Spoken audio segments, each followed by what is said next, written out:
जी, मीनाती जी, मोबिना खातून जी, नीतू जी, नेहा जी, नेहा ठाकुर जी, प्रदीप जी, प्रतिमा जी, प्रणाति जी, प्रिया जी, रामवल्लभ जी, रितेश जी, रुपेंद्र जी, संगीता जी, सरिता जी, सौरभ जी, सामवी जी, शिवम जी, श्वेता जी, स्मृति जी, सोनी जी, प्रियंका जी, प्रजापति जी, विशाल जी, सभी को हरिओम।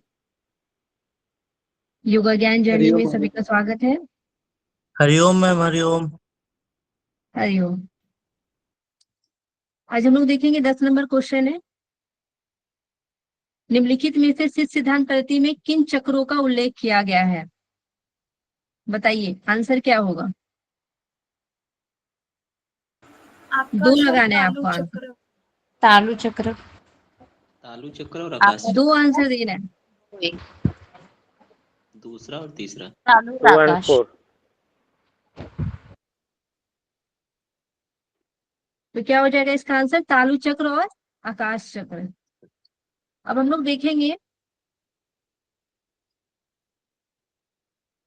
आपको पता होगा कि सिद्ध सिद्धांत पद्धति, हम लोग एसएसपी का बात कर रहे हैं। सिद्ध सिद्धांत पद्धति को हम लोग शॉर्ट फॉर्म में एसएसपी बोलते हैं, ठीक है। और यहाँ पे कितने चक्रों का वर्णन किया गया, तो आपको याद रखना है 9 चक्रों के बारे में बताया गया है, ठीक है। अब वो 9 चक्र कौन कौन से, ये आपको याद होना चाहिए, ये नोट कर लीजिएगा आप लोग 9 चक्र कौन कौन से हैं, ठीक है। सबसे पहले आपको क्या याद रखना है, तो ब्रह्म चक्र, जिसको हम लोग क्या बोलते हैं, मूलाधार चक्र भी इसको आप बोल सकते हैं, ठीक है। दूसरा क्या है आपका, स्वादिष्ठान चक्र, स्वादिष्ठान चक्र। उसके बाद आपका होगा नाभि चक्र, देन अनाहत चक्र, कंठ चक्र, तालु चक्र, जल्दी जल्दी नोट करते जाइएगा। उसके साथ भूचक्र, और अंतिम में आपको क्या याद रखना है, भूचक्र के बाद निर्वाण चक्र है, और लास्ट में आपका होगा आकाश चक्र, जिसको हम लोग व्योम चक्र भी बोलते हैं, ठीक है। आकाश चक्र को व्योम चक्र भी बोला जाता है, याद रखिएगा, ठीक है।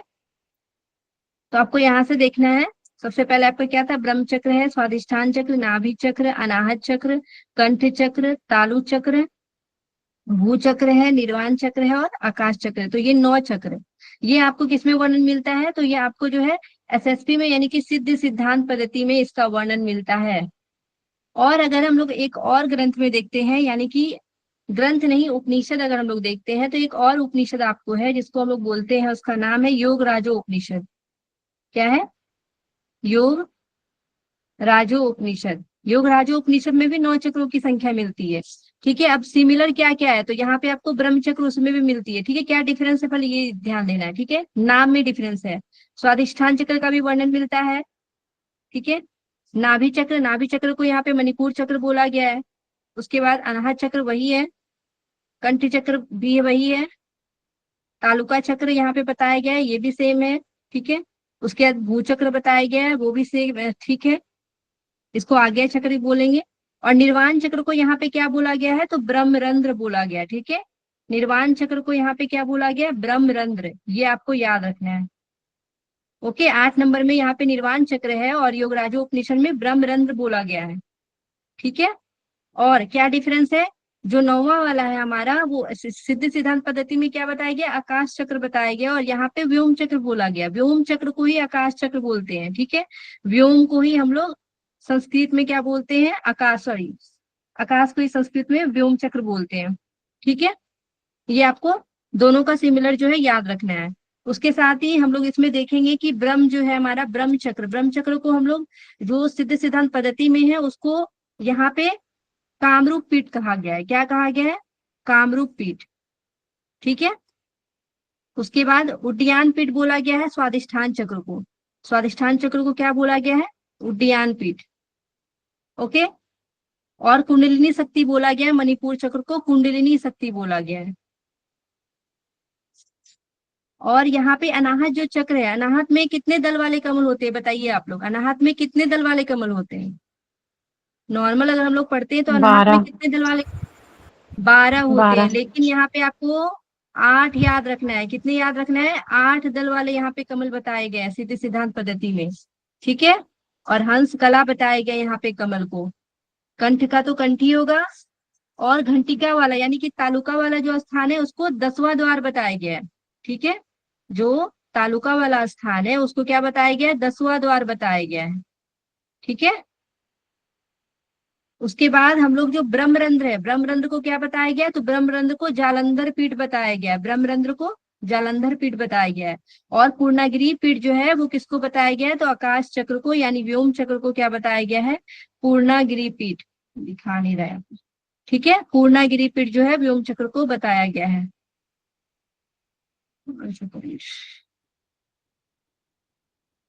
ठीक है, पूर्णागिरी पीठ याद रखिएगा। किसको बताया गया पूर्णागिरी पीठ? तो व्योम चक्र को बताया गया है। ओके, ये क्लियर है सभी को? और पूर्णागिरी पीठ जो है ये 16 दल वाला बताया गया है। कितना दल वाला? 16 दल वाला बताया गया है। सभी लोग इसको नोट कर लीजिएगा। आपका यहाँ पे जो आंसर है वो आपका क्या हो जाएगा? देख लीजिए यहाँ पे सीधे सिद्धांत पद्धति में किन चक्रों का वर्णन है। तो क्या आपको कहीं पे सूर्य चक्र नजर आ रहा है? इसमें से नहीं आ रहा है। कहीं पे भी सहस्रार चक्र नजर आ रहा है? तो नहीं आ रहा है, नहीं है ना। अब 2 चक्र आपके बचे हुए कौन से? तालु चक्र और आकाश चक्र। और ये दोनों है, तालु को तालुका बोलिए या घंटिका बोलिए, ठीक है। आकाश को व्योम बोलिए या फिर आकाश बोलिए।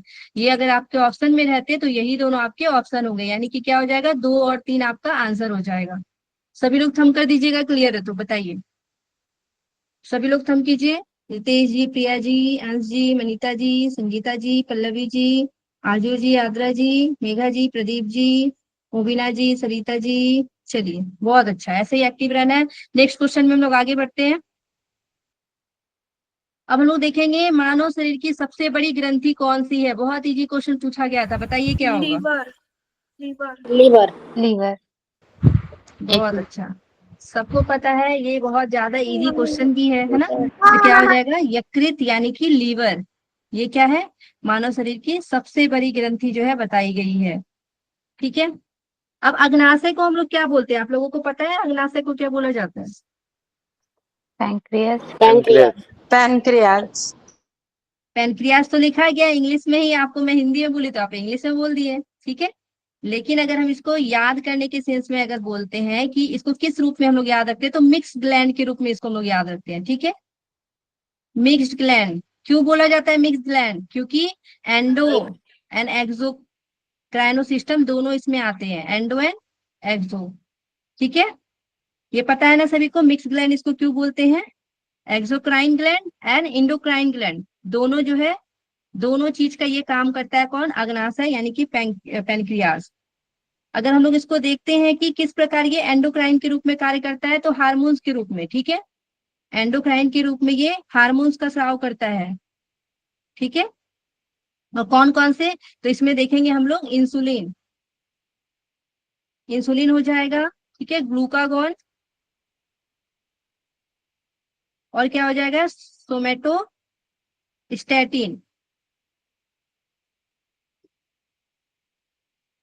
सोमेटोस्टैटिन, ठीक है। अब ये जो है किससे निकलता है? कौन कौन सेल से निकलता है? तो आपको याद रखना है यहाँ पे बीटा सेल से। बीटा सेल से क्या निकलता है? तो इंसुलिन निकलता है, ठीक है। अल्फा सेल से क्या निकलता है? तो आपको याद रखना है अल्फा सेल से ग्लूकागॉन निकलता है। एंड आपका जो डेल्टा सेल है, ठीक है, डेल्टा सेल, डेल्टा सेल से क्या निकलता है? तो इससे आपका सोमेटोस्टैटिन हार्मोन निकलता है, ठीक है। तो हार्मोन का स्राव जो है पेनक्रियास में, वो एंडोक्राइनो सिस्टम के द्वारा जो है हार्मोन्स का स्राव होता है, जिसमें बीटा सेल द्वारा इंसुलिन, अल्फा सेल द्वारा ग्लूकागॉन और डेल्टा सेल द्वारा सोमेटोस्टैटिन का स्राव होता है, ठीक है। इंसुलिन क्या करता है? तो रक्त शर्करा को क्या करता है? कम करता है। ग्लूकागॉन जो है ये रक्त शर्करा को बढ़ाने का काम करता है। और सोमेटोस्टैटिन जो है ये अन्य हार्मोन के स्राव को नियंत्रित करता है, ठीक है। ये हमारा इंडोक्राइन फंक्शन हो गया जो कि हार्मोन छोड़ता है। अगर हम लोग एक्सोक्राइन में जाते हैं, ठीक है, एक्सोक्राइन में जाते हैं हम लोग, तो इसमें हम लोग क्या देखते हैं? पाचक रस, रस यानी कि पैनक्रियाटिक जूस जो है ये बनाता है, ठीक है। पैनक्रिएटिक जूस बनाता है। और फिर पैनक्रिएटिक जूस में क्या क्या निकलता है? एक आपका एमाइलेज निकलता है, दूसरा आपका क्या हो जाएगा? लाइपेज, ठीक है। एमाइलेज, लाइपेज एंड क्या हो जाएगा? ट्राइपेज, ठीक है, ट्रिप्सिन। Sorry trypsin. ठीक है, तो ये क्या करता है, ये स्टार्च को, सबसे पहला एमाइलेज जो है किसको पचाता है, तो स्टार्च को शर्करा में तोड़ता है। ठीक है, एमाइलेज स्टार्च को शर्करा में तोड़ता है। लाइपेज क्या करता है, तो ये वसा को फैटी एसिड में तोड़ता है। ठीक है, वसा को फैटी एसिड में तोड़ेगा। और जो ट्रिप्सिन है ये प्रोटीन को एमिनो एसिड में तोड़ता है। ठीक है, ट्रिप्सिन किस में तोड़ता है, तो प्रोटीन को एमिनो एसिड में तोड़ता है। इतना दूर क्लियर होगा। ये पेनक्रियास के बारे में हम लोग देखें। ठीक है, लीवर के बारे में आपको पता है कि largest gland of the body है। और ये कैसा ग्रंथि है, तो एक्सोक्राइन ग्लैंड है। ये आपको याद रखना है किस तरह का ग्रंथि है, तो एक्सो है। ठीक है, एक्सोक्राइन है ये आपको याद रखना है। ठीक है, और आपको याद रखना है कि यकृत में जो है कौन कौन से विटामिन जो है वो संरक्षित रहते हैं, तो आपको याद रखना है ए, डी, ई, के। ठीक है, और विटामिन B12 ये क्या रहता है, यहाँ पे संग्रहित रहता है। ठीक है, और आपके अगर यकृत में कोई प्रॉब्लम आता है, तो जैसे कि कौन कौन सी बीमारी हो जाती है, हेपेटाइटिस हो जाता है, सिरोसिस हो जाता है। ठीक है, जॉन्डिस हो जाता है, पीलिया जिसको हम लोग बोलते हैं। ठीक है, ये सब आप लोग सुने होंगे। अब नेक्स्ट हम लोग देखेंगे आपका क्या है, कर्णमूल ग्रंथि, जिसको हम लोग क्या बोलते हैं, पैरोटिड ग्रंथि बोलते हैं। आप लोगों ने सुना होगा लार ग्रंथि के बारे में, सुने लार ग्रंथि के बारे में। तो 3 लार ग्रंथियां होती है जो हमारे मुंह में पाई जाती हैं, कौन कौन से वो आपको याद रखना है। तो सबसे पहले आपको क्या याद रखना है, पैरोटिड ग्लैंड। ठीक है, जो आपका यहाँ पे नाम लिखा गया ये आपका पहला है। ठीक है, ये आपका पहला है। दूसरा क्या है, दूसरा है सब मैंडिबुलर। ठीक है, सब लिख लीजिएगा आप लोग, सब मैंडिबुलर ग्रंथि। और एक है सब लिंगुअल। ठीक है, सब लिंगुअल ग्रंथि।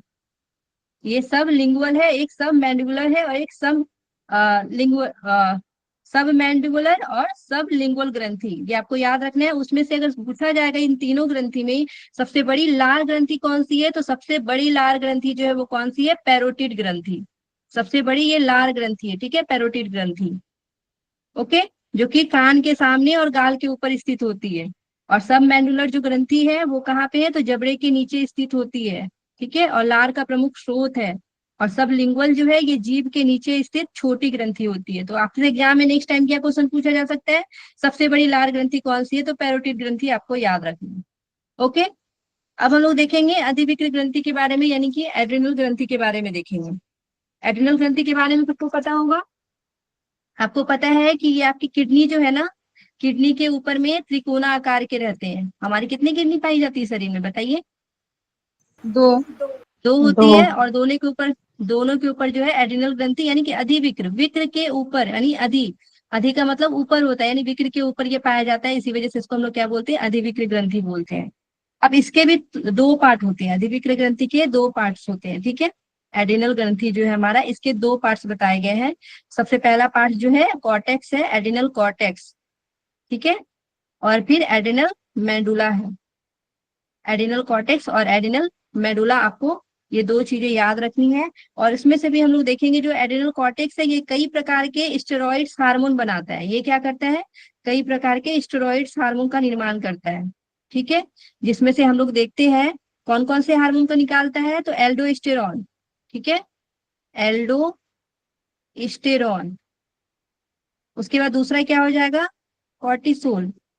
ठीक है, कॉर्टिसोल एंड एंड्रोजन्स। एंड क्या हो जाएगा, एंड्रोजन्स। ये हार्मोन का स्राव किसके द्वारा होता है, तो ये आपको याद रखना है, ये कॉर्टेक्स भाग के द्वारा होता है। ठीक है, और अगर हम लोग देखते हैं मेडुला वाला भाग के बारे में, अगर हम लोग देखेंगे तो मेडुला वाला भाग में 2 हार्मोन्स का यहाँ पे आपका स्राव होता है। एक है एड्रिनलिन और दूसरा है नॉन एड्रिनलिन। इसको हम लोग एपिनेफ्रिन भी बोलते हैं और नॉन नॉन एपिनेफ्रिन भी बोलते हैं। ठीक है, एड्रिनलिन बोलिए या फिर एपिनेफ्रिन बोलिए। ठीक है, दोनों इसके नाम है, या फिर नॉन एड्रिनलिन या फिर नॉन एपिनेफ्रिन। ठीक है, और ये क्या करता है, ये तनाव वाले हार्मोन है। फ्लाइट हार्मोन पढ़ते हैं ना, फाइट एंड फ्लाइट हार्मोन, उसको रिस्पॉन्स करने का काम कौन करता है, तो ये मेडुला वाला भाग करता है। ठीक है, क्लियर होगा सभी को ये क्वेश्चन। आगे बढ़ते हैं, सभी लोग थम कर दीजिए एक बार। ओके, वेदन जी, संगीता जी, अमरीश जी, मोबिना जी, आभा जी, भूपेंद्र जी, अमरीश जी, विशाल जी, बहुत अच्छा। आगे बढ़ते हैं हम लोग। नेक्स्ट क्वेश्चन है आपका, परनीसियस एनीमिया निम्नलिखित में से डैश विटामिन की कमी से होता है, बताइए किसकी कमी से होता है परनीसियस एनीमिया? साइनोकोबालामिन।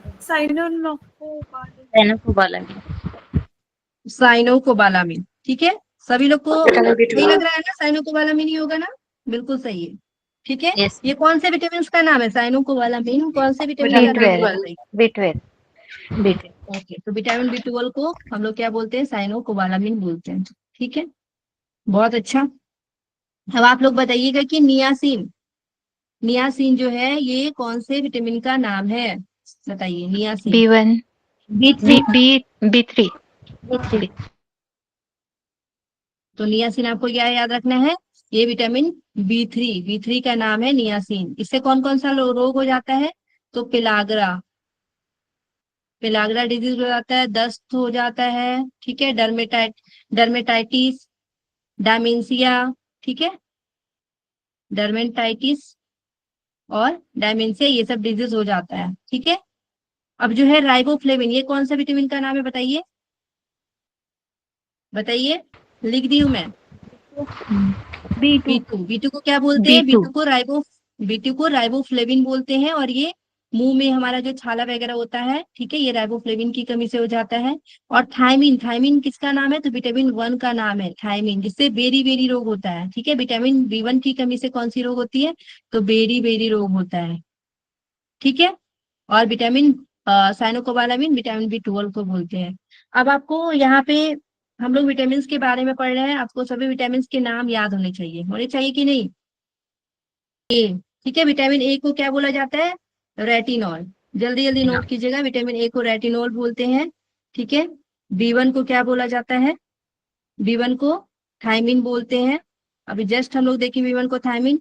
B2 को क्या बोलते हैं? तो B2 को बोलते हैं राइबोफ्लेविन। ठीक है, सीन बोलते हैं या फिर निकोटिनोमाइड। निकोटिनामाइन ठीक है, या फिर नियासिन भी बोल सकते हैं। ओके, और विटामिन B5 को क्या बोलते हैं? B5 को हम लोग बोलते हैं पेंटोथेनिक एसिड बोलते हैं।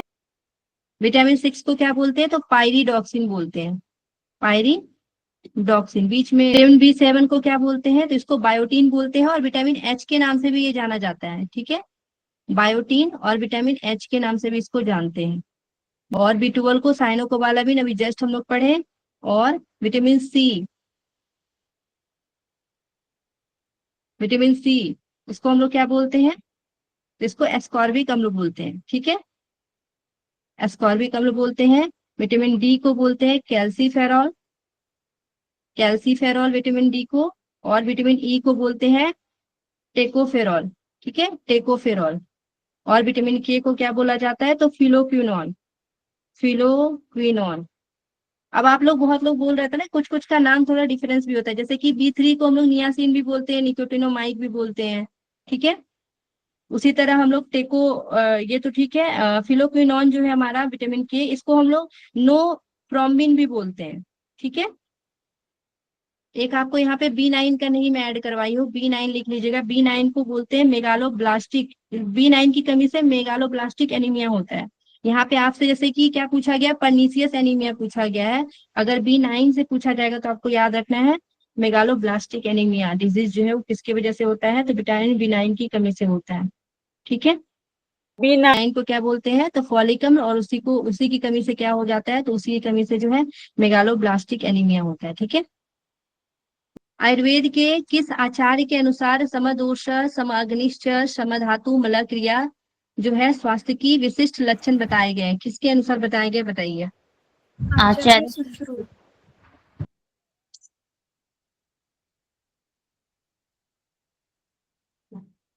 किसके अनुसार होगा? बताइए। 2 नंबर आचार्य सुश्रुत के अनुसार। ठीक है, क्या आंसर होगा? 2 नंबर इसका आंसर होगा। समदोष, समअग्निश्च, समधातु मल क्रिया जो है ये बताया गया आचार्य सुश्रुत के द्वारा बताया गया है। ठीक है, हम लोग देख लेते हैं यहाँ पे श्लोक, पूरा श्लोक क्या है? समदोष, समअग्निश्च, समधातु मलः क्रिया, प्रसन्न आत्मेन्द्रिय मनः स्वस्थ इत्यभिधीयते। ठीक है, ये श्लोक आपको याद रखना है। अब हम लोग यहाँ पे देखेंगे आचार्य चरक के बारे में।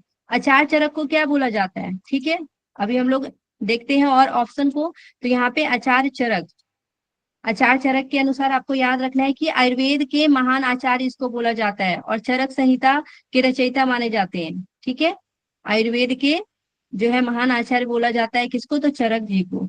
और सुश्रुत जो है इसको क्या बोला जाता है? तो शल्य चिकित्सा का जनक बोला जाता है सुश्रुत को। क्या बोला जाता है? शल्य चिकित्सा, यानी कि जो हम लोग सर्जरी बोलते हैं ना, सर्जरी के जनक बोले जाते हैं किसको? तो आचार्य सुश्रुत को।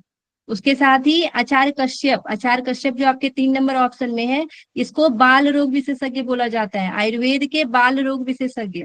ठीक है, बाल रोग विशेषज्ञ किसको बोला जाता है? तो आचार्य कश्यप को हम लोग बोलते हैं, जिन्होंने गर्भावस्था, शिशु पालन और स्त्री रोग से संबंधित जो है विशेष रूप से उस पे लिखे थे, आचार्य कश्यप। ओके, कश्यप संहिता के नाम से हम लोग जानते हैं इसके पुस्तक को, कश्यप संहिता, बाल रोग विशेषज्ञ। उसके बाद आर्य जो है वाघभट्ट, आर्य वाघभट्ट जो है अष्टांग हृदयम और अष्टांग संग्रह नामक ग्रंथ की रचना की है। ठीक है, अष्टांग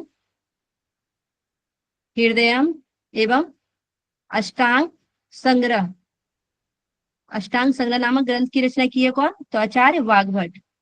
ठीक है, तो और एक्स्ट्रा चीजें आपको यहाँ पे पता चल गई। ओके, सभी लोग एक बार थंब कर दीजिएगा, क्लियर है?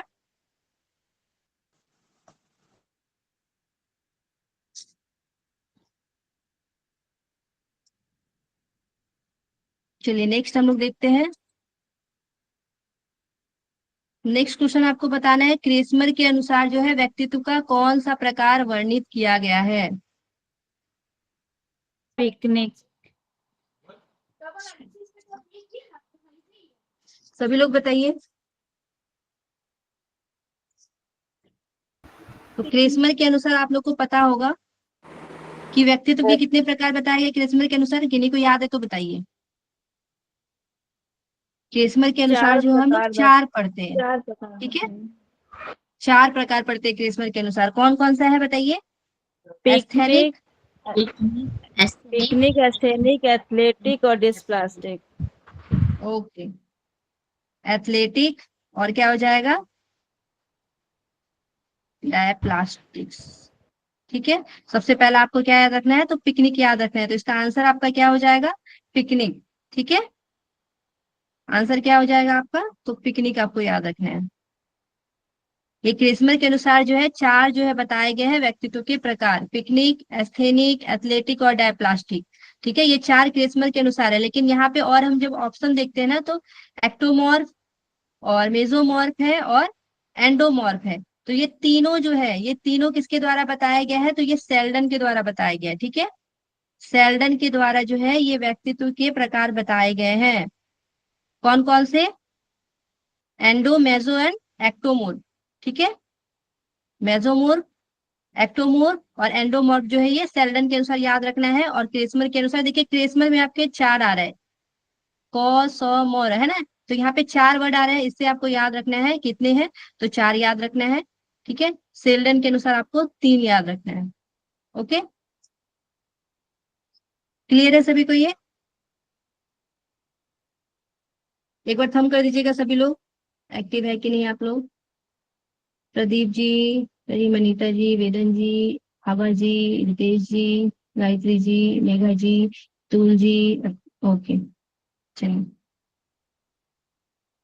अब बहुत इजी क्वेश्चन है, सबको पता होगा इसका आंसर। कपालभाति अभ्यास का मुख्य चिकित्सीय लाभ क्या है? कफ बताइए। संबंधी विकार। कफ दोष। तो कपालभाति में हम लोग जब भी देखते हैं तो ये कफ संबंधी विकार को दूर करने वाला जो है बोला जाता है कपालभाति को। ठीक है, तो इसमें और कुछ देखने का ऑप्शन जरूरत नहीं है, एक ही लाभ होगा कि कफ जो है संबंधी विकारों को दूर करता है। ओके, आगे बढ़ते हैं। नेक्स्ट आपके क्वेश्चन है कि हट प्रदीपिका के अनुसार कुंभक के अभ्यास हेतु कौन सा समय बताया गया है? बताइए, सभी लोग जानते होंगे इसके बारे में। फोर्थ वाला। साइन अर्धरात्रि, 16 में।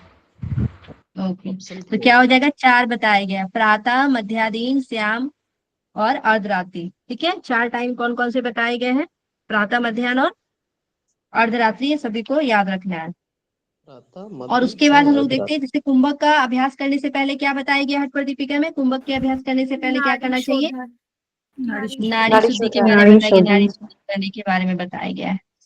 ठीक है, प्रातः में कितना करेंगे 20, मध्य दिन में भी 20, शाम में भी 20 और रात्रि में भी 20, यानी कि टोटल कितना होना चाहिए। इस प्रकार पूरे दिन कितना 80 बार हम लोग कुंभक करेंगे। ठीक है, टोटल कितनी बार करेंगे तो 80 बार 20 करके। ठीक है, और नाड़ी शोधन का जो अभ्यास है वो किसमें करेंगे, कौन से आसन में बैठ के करेंगे तो बद्ध पद्मासन में करेंगे। ठीक है, बद्ध पद्मासन में ही बताया गया आपके हठपर दीपिका में। ओके, नेक्स्ट हम लोग देखते हैं यहाँ पे, ये क्वेश्चन हो गया। योग कक्षा आमतौर पर किसके साथ प्रारंभ की जाती है। ठीक है, ऑप्शन देख लीजिए, बताइए प्रार्थना किसके के साथ साथ। प्रारंभ होगी। प्रार्थना बहुत इजी प्रार्थना क्वेश्चन मैंने। प्रार्थना। ठीक है, प्रार्थना। अगर यहाँ पे प्रार्थना नहीं होता तो क्या आंसर होता, समझ लीजिए यहाँ पे हम कुछ और दे दिए हैं, समझ लीजिए यहाँ पे हम कुछ आसन का नाम लिख व्यायाम, सूक्ष्म व्यायाम, सूक्ष्म व्यायाम।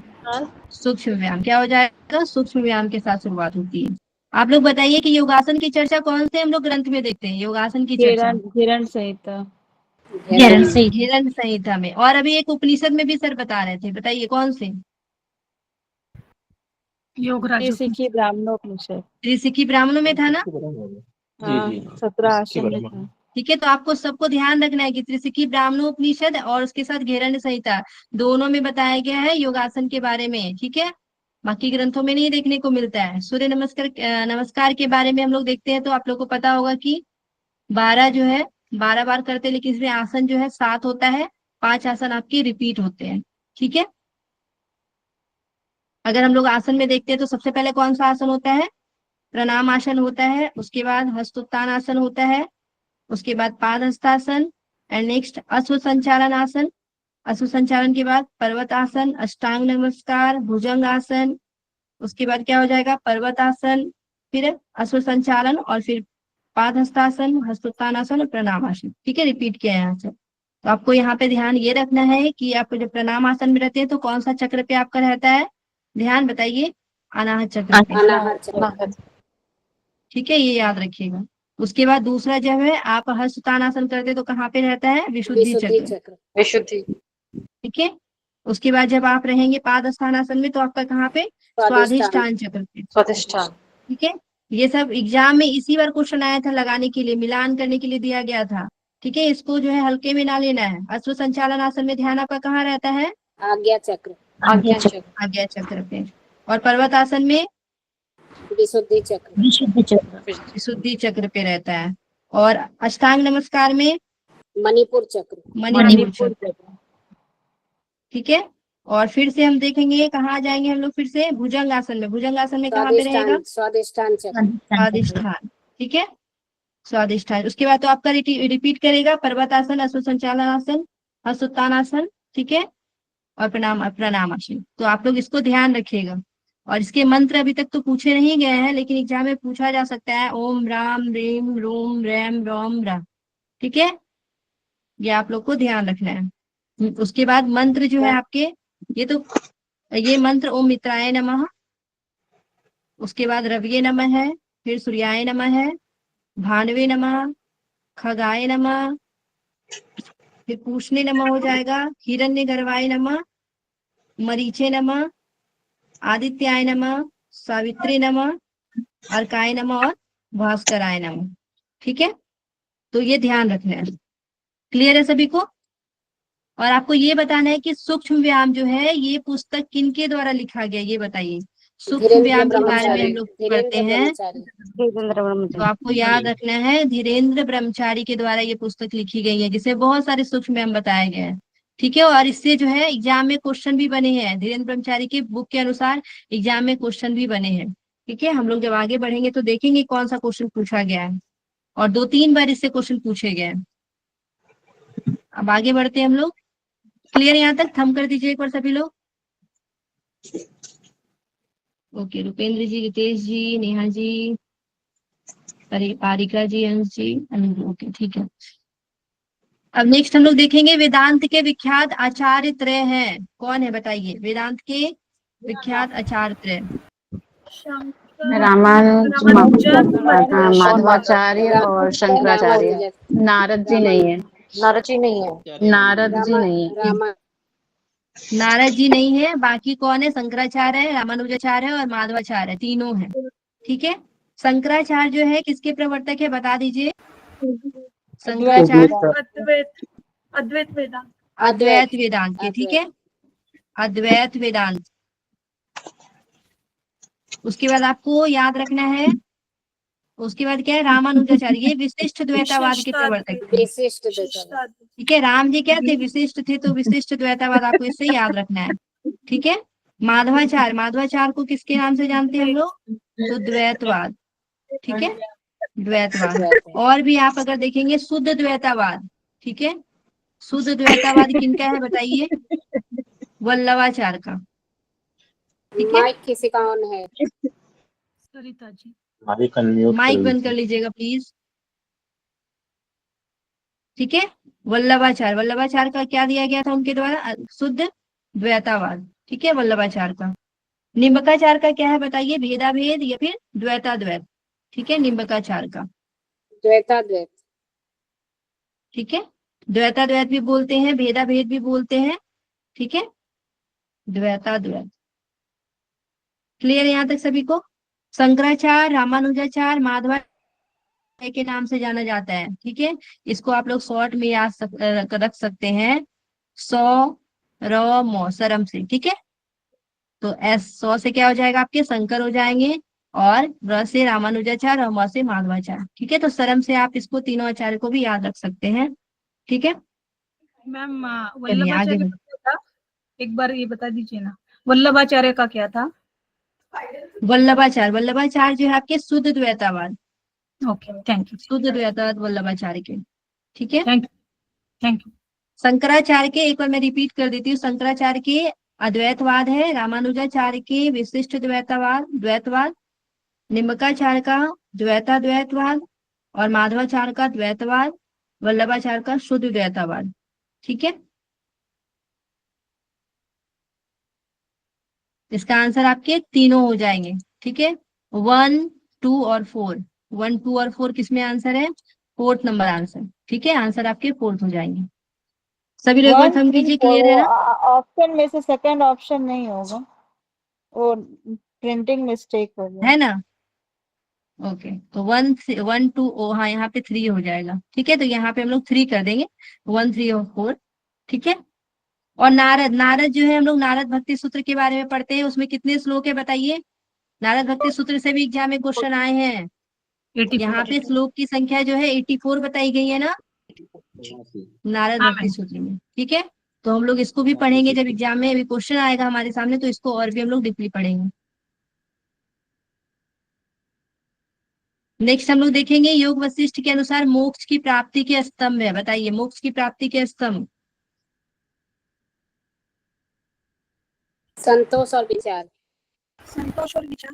संतोष विचार।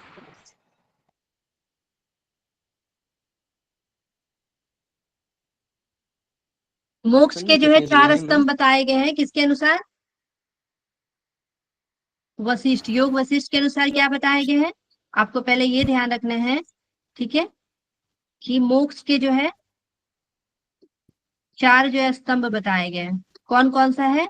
तो सम, विचार, संतोष साधु संग। साधु संग। और साधु संत। ठीक है, तो लिखा क्यों नहीं रहा? मोक्ष के द्वार कहते हैं मैं उसको। संतोष विचार। क्या? देखिए यहाँ पे सम,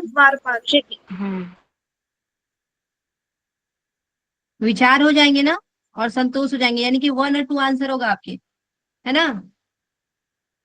पहला और दूसरा आंसर होगा संतोष और विचार।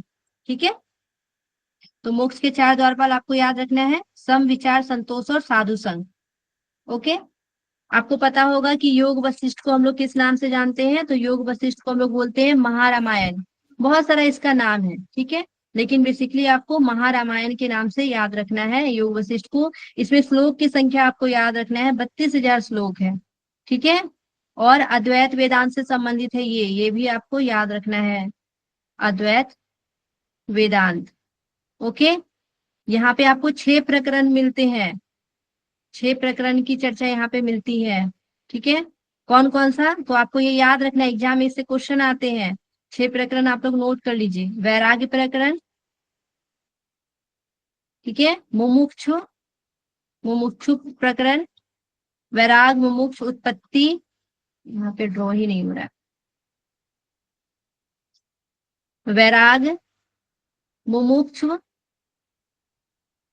मुमुक्षु, उसके बाद उत्पत्ति, स्थिति,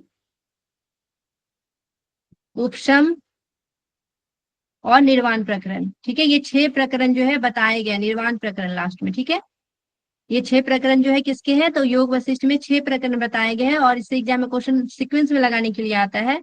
ठीक है, वैराग, मुमुक्ष, उत्पत्ति, स्थिति, उपशम और निर्वाण प्रकरण। वॉइस आ रही है मेरी? एक बार थम कीजिएगा। हाँ ma'am. Okay, Asha ji, Prajapati ji, screen present हो रही है ना? यस मैम हो रही है। हाँ मैम। ओके, ठीक है, ठीक है, ठीक है। और इसमें हम लोग देखेंगे, जो हम लोग बस योग वशिष्ठ देखते हैं, इसमें आपको आदि व्याधि की चर्चा मिलती है, आदि एवं व्याधि की चर्चा मिलती है। अब आदि का मतलब क्या होता है और व्याधि का मतलब क्या होता है, बताइए। शारीरिक और मानसिक, मानसिक रूप किस, से आदि और आदि। शारीरिक रूप से व्याधि। मानसिक और व्याधि शारीरिक। व्याधि, व्याधि को क्या बोलते हैं, शारीरिक दुख बोलते हैं।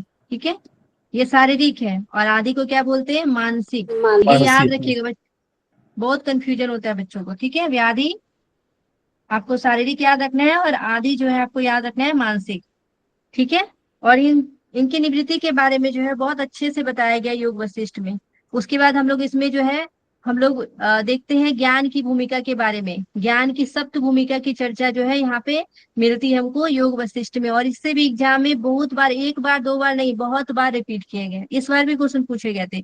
शुभेच्छा, विचारना, तनुमानसा, सत्वापत्ति, असंशक्ति, प्रदात भावना और तुर्यगा। ठीक है, तो ये जो है 7 भूमिका बताए गए। एग्जाम में इतनी बार ये क्वेश्चन पूछे गए ना कि मतलब आप क्वेश्चन अभी करेंगे ना, आपको रटा जाएगा। ये क्वेश्चन पीवाईक्यू करते करते ही पूरा रटा जाएगा। शुभेच्छा, विचारना, तनुमानसा, सत्वापत्ति, असंशक्ति, प्रदात भावना, तुर्यगा। लेकिन अभी तक एक चीज और है, इसमें अज्ञान की सप्त भूमिका भी बताए गए हैं, लेकिन इससे क्वेश्चन अभी तक नहीं पूछा गया है, लेकिन पूछा जा सकता है ना, क्योंकि ज्ञान को बहुत बार पूछ लिया। बताइए। बीज जागृत, जागृत, महाजागृत। जागृत। ठीक है, अज्ञान की 7 भूमिका भी बताई गई है। कौन कौन है, बीज जागृत, जागृत, आप लोग को याद ही है, जागृत। बहुत अच्छी बात है। बीज जागृत है, जागृत है, बहुत इजी है, इसको याद रखना। बीज महाजागृत जागृत, है, जागृत, महाजागृत, स्वप्न। जागृत स्वप्न, स्वप्न। उसके बाद जागृत स्वप्न, सब में लगा हुआ है। ठीक है, जागृत स्वप्न, और स्वप्न, फिर क्या हो जाएगा, स्वप्न स्वप्न हो जाएगा, जागृत, और फिर स्वप्न जागृत, और लास्ट उसके में बाद क्या हो जाएगा, सुषुप्ति। सुसुप्ति। ठीक है, अब देखिए याद करने कितना आसान है। सबसे पहले में बीज जागृत दिया हुआ था और पीछे वाला को जागृत ले लिया। ठीक है, और यहाँ पे जागृत के बाद महाजागृत लगा दिया आगे में। ठीक है, उसके बाद जागृत स्वप्न कर दिया, फिर स्वप्न, फिर स्वप्न जागृत, और फिर सुसुप्ति। ठीक है, इसको जब लिखेंगे तो आराम से याद हो जाएगा, और नेक्स्ट टाइम आपसे एग्जाम में ये क्वेश्चन पूछे जा सकते हैं। ओके, और ये सिलेबस में नहीं है मैम, क्या बोल रहे हैं तुल जी? और ये सिलेबस में नहीं है। सिलेबस में तो बस ज्ञान की सप्त भूमिका पूछी है सिलेबस में? नहीं, अज्ञान की नहीं है मैम। अच्छा, कोई नहीं, पढ़ लीजिए। एग्जाम में जो है ना अलग से भी क्वेश्चन पूछ ले जाते हैं। अगर योग वशिष्ठ आपके सिलेबस में है, आप लोग श्वेता श्वेतर उपनिषद देखे होंगे। ठीक है, श्वेता श्वेतर उपनिषद में ना बोले गए केवल दूसरा और छठा अध्याय ही आपको पढ़ना है, लेकिन उससे एग्जाम में पता है आपको चौथे से भी क्वेश्चन दिया गया है, पहले से भी दिया गया है, तीसरे से भी दिया गया है। तो क्या आप क्या करेंगे बताइए? नहीं, आप मैंने जस्ट बताया मैडम कि मैंने जस्ट बताया कि ज्ञान की जो, भूमिका है, अज्ञान की नहीं बता रहे। आवाज आपकी पूरी नहीं आ रही मुझे, तो आपको ये इस चीज को ध्यान रखना है। अगर आपके एग्जाम में वो बुक मेंशन है, ठीक है, योग वशिष्ठ अगर मेंशन किया गया है, तो कहीं से भी क्वेश्चन पूछे जा सकते हैं। ये चीज को हमेशा ध्यान में रखिएगा। ठीक है, सभी लोग। यस। चलिए नेक्स्ट हम लोग देखते हैं। इसका आंसर आपका पहला और दूसरा हो जाएगा। ठीक है, अब आपको बताना है, बहुत इजी क्वेश्चन है। देखिए, चित्त भूमि के अंतर्गत शामिल है, बताइए क्या शामिल है चित्त भूमि के अंतर्गत? मूल विक्षिप्त निरूपण। विक्षिप्त निरुद्ध मूड 3 मूड और विक्षिप्ति, पहला और तीसरा। क्या 3 आपको आंसर देना है, एक ही बता देना, नहीं है जो नहीं है वो बता दीजिए। सेकंड वाला ठीक नहीं है, है मैम, विकल्प नहीं है। विकल्प वाला नहीं नहीं होगा। है। ठीक है, विकल्प नहीं है। हाँ। सबको पता होगा कि 5 जो है चित्त की भूमिका जो है, भूमि कौन कौन सी है, सभी को पता होगा। क्षिप्त है, मूड, मूड, विक्षिप्ति, अगर, निरुद्ध। विक्षिप्त, एकाग्र, एकाग्र और निरुद्ध। अब ये तो सबको याद है, ठीक है, लेकिन और भी कुछ कुछ बातें आपको यहाँ पे ध्यान रखनी है। जब क्षिप्त में आपका कौन सा गुण जो है प्रभावी रहता है, तो रजोगुण। मूड में तमोगुण, ठीक है, और विक्षिप्त में क्या रहता है, सतोगुण रहता है, और बीच बीच में क्या जागृत होते रहता है, बीच बीच में रजोगुण। ठीक है, ये आपको ध्यान रखना है। और एकाग्र, एकाग्र में आपको सत्वगुण जो है, सत्वगुण प्रधान रहता है एकाग्र, और निरुद्ध में इसको गुणातीत बोला जाता है। ठीक है, गुणातीत। ठीक है, एकाग्र वाला जो आपका अवस्था है ना, ये आपका अपर वैराग्य की अवस्था है। और अपर वैराग्य को हम लोग क्या बोलते हैं, योग दर्शन में संप्रज्ञात समाधि के बारे में आप लोग सुने होंगे। अपर वैराग्य को संप्रज्ञात समाधि। ठीक है, और जो आपका निरुद्ध अवस्था है इसको पर वैराग्य बोला गया है, और ये क्या है, असंप्रज्ञात समाधि। ठीक है, असंप्रज्ञात समाधि। तो इस तरीके से आपको इसको ध्यान रखना है। क्लियर है, एक बार थम कर दीजिएगा सभी लोग।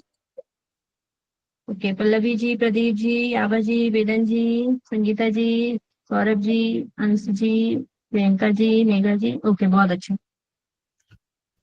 नेक्स्ट हम लोग देखेंगे, अब आपको बताना है पतंजल योग सूत्र के अनुसार निम्नलिखित में से कौन से प्राणायाम के प्रकार हैं, बताइए। प्राणायाम के प्रकार के बारे में बताना है पतंजल योग दर्शन के अनुसार। पहला, फर्स्ट दो, थर्ड तीसरा, पहला और तीसरा। अभ्यंतर विक्षेप प्राणायाम, फर्स्ट थर्ड ब्रह्म विक्षेपी प्राणायाम, अस्तम विधि पहला और तीसरा, अस्तम विधि ब्रह्म। अस्तंभ वृत्ति हो जाएगा, और क्या हो जाएगा, बाय अभियंतर विषय क्षेपी, यही दोनों बोल रहे हैं, यस, बताइए। ओके, स्तंभ प्राणायाम और बाह्य अंतर विक्षेपी प्राणायाम। वही तो है, अस्तम विधि और ब्रह्म विधि। जी मैम। देखिए यहाँ पे आपको ध्यान रखना है, स्तंभ वृत्ति और बाय अभियंतर विषय क्षेपी, ये जो है दोनों प्राणायाम की चर्चा आपको मिलती है पतंजल जी योग मैम। दर्शन में। ऐसे तो हम लोग 4 बढ़ते हैं। ठीक है, सबसे पहले तो आपको ये ध्यान रखना है कि प्राणायाम की चर्चा जो है 49 नंबर श्लोक में, बताइए कौन से अध्याय में मिलती है प्राणायाम की चर्चा, बताइए। दूसरे अध्याय में। दूसरे अध्याय में, दूसरे अध्याय का श्लोक नंबर आपको ध्यान रखना है। ठीक है, सबसे पहले क्या याद रखना है कि प्राणायाम की चर्चा जो है वो 49 नंबर श्लोक में की गई है। किसमें, तो साधन आपको पाठ। श्लोक जो है कौन सा है, साधन पाद। ठीक है, साधन पाद के 49 नंबर श्लोक में आपको क्या याद रखना है, सबसे पहले आपको प्राणायाम की परिभाषा दी गई है, तस्मिन् सति श्वास प्रश्वास योगिर गति विच्छेद प्राणायाम। ठीक है, और उसके बाद आपको क्या बताया गया है, प्राणायाम के भेद बताए गए हैं। उसमें क्या बताया गया है, बाह्य अभ्यंतर अस्तंभ वृत्ति देश काल संख्या भी परिदिष्टो दीर्घ सूक्ष्म। ठीक है, ये 50 नंबर जो आपके श्लोक है, इसमें आपको बताया गया है बाह्य वृत्ति प्राणायाम। ठीक है, ये प्राणायाम का नाम आप लोग लिख लीजिए, बाह्य वृत्ति प्राणायाम है। और उसके बाद आभ्यंतर वृत्ति बताया गया है, बाह्य वृत्ति, अभ्यंतर वृत्ति और अस्तंभ वृत्ति। ठीक है, ये 3 की चर्चा आपको 50 नंबर श्लोक में मिलती है। जब हम लोग 51 नंबर श्लोक में जाते हैं तो वहां पे क्या बताया गया है, बाय अभ्यंतर विषय क्षेपी चतुर्थ, यानी कि चतुर्थ जो प्राणायाम है वो क्या है, तो बाह्य अभ्यंतर। ठीक है, यानी कि तीनों को मिला दीजिएगा ना, बाय अभ्यंतर विषय क्षेपी चतुर्थ, ये दोनों को मिला के बाय अभ्यंतर विषय क्षेपी। ठीक है, विषय क्षेपी जो है ये क्या है, तो ये आपके चौथे प्राणायाम है। तो यहाँ पे देखिए आपका एक ऑप्शन में है ना, बाह्य अभ्यंतर विषय क्षेपी, ये आपके चतुर्थ प्राणायाम है, और एक अस्तंभ वृत्ति बताया गया है।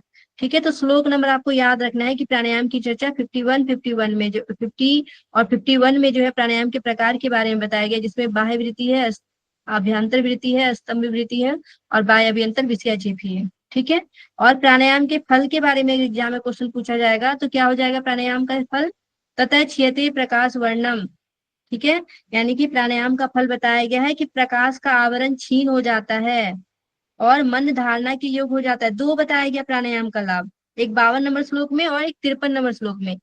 ठीक है, 52 और 53 दोनों नंबर श्लोक में।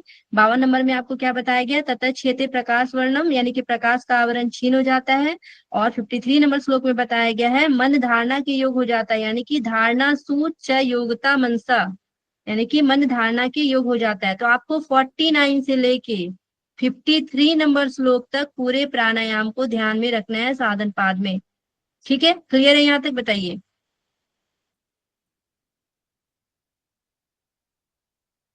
ओके रुपेंद्र जी, विशाल जी, ओके बहुत अच्छे।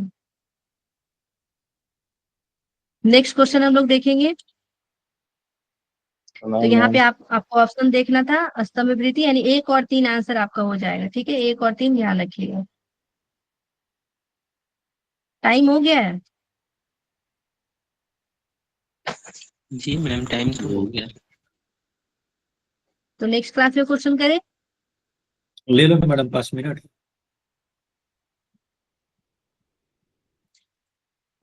ओम जी देखिए कर यहाँ पे लीजिए कर क्या लीजिए बता, कर कर लीजिए ले। 5 मिनट और कर लीजिए जी। ओके, पतंजलि के अनुसार जो है क्रिया योग के अभ्यास के उद्देश्य है, बताइए क्या उद्देश्य है। समाधि भाव और समाधि क्लेश भावना क्लेश तनु करना। क्लेश तनु करना। समाधि भावनार्थ और क्लेश तनु कारणार्थश्च, यानी कि ये श्लोक ही दे दिया गया सीधा। ठीक है, श्लोक से क्वेश्चन दे दिए गए। हम लोग साधन पाद में पहला श्लोक क्या है आपका, तपस्वाध्याय ईश्वर प्राणिधानी क्रिया, क्रिया योग। और उसके बाद क्रिया योग का फल बता दिया गया, समाधि भावनार्थ क्लेश तनु कारणार्थश्च। ठीक है, तो पहला और दूसरा नंबर श्लोक ही आपको याद रखना है साधन पाद के। ठीक है, साधन पाद का पहला में क्या बताया गया है, क्रिया योग के बारे में बताया गया है, और क्रिया योग के फल के बारे में आपका दूसरा नंबर श्लोक में बताया गया साधन पाद के। ठीक है, तो ये दोनों श्लोक आपको ध्यान रखना है। क्या बताया गया फल, तो फल में बताया गया है समाधि की सिद्धि होती है, और क्या बताया गया है, क्लेश छीन होता है, यानी कि छीन यानी कमजोर होना, क्लेश जो है वो कमजोर होता है। ठीक है, यानी कि यहाँ पे देखिए समाधि भावना और क्लेश का तनु होना, यानी कि क्लेश जो है कम होना, कमजोर होना, ये बताया गया दो बातें। ठीक है, तो ये आपको याद रखना है पतंजलि के अनुसार। आपके यहाँ पे 2 आंसर, 2 नंबर और क्या हो जाएंगे, 4 नंबर। ओके, देखिए तपस्वाध्याय ईश्वर प्रणिधाननी क्रिया योगा और समाधि भावनार्थ क्लेश तनु कारणार्थ। ठीक है, ये श्लोक याद रहेगा तो दोनों आराम से आप लगा लेंगे। अब हम लोग नेक्स्ट क्लास में क्वेश्चन करेंगे। ठीक है, 22 नंबर हमारे क्वेश्चन तक हो गए हैं आज। फिर भी बहुत सारा क्वेश्चन हम लोग कवर करने का कोशिश किए। मजा आ रहा है कि नहीं, बताइए सभी लोग, थम कीजिए। जी मैम बहुत अच्छा हो रहा है मैम।